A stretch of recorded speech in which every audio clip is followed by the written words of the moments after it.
आप सबके नमस्ते बा, प्रणाम बा, जय श्री राम बा। आगिल बा टीजर घाव दे देवे के टीजर आगिल बा।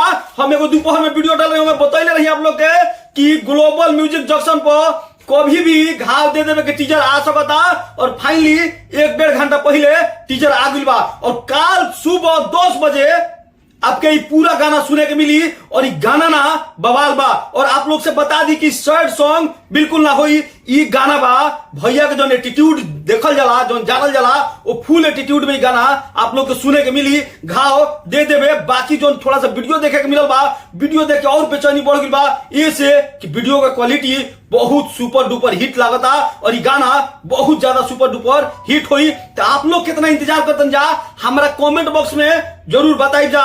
और कल सुबह जैसे 10 बजे गाना आई, ये गाना पर हमार फुल रिव्यू आई। यही से अगर आप हमारा चैनल के सब्सक्राइब नहीं कैले तो भोजपुरी के बाद भोजपुरी में करे वाला ये भोजपुरी के बेटा के साथ जुड़ जाए जा।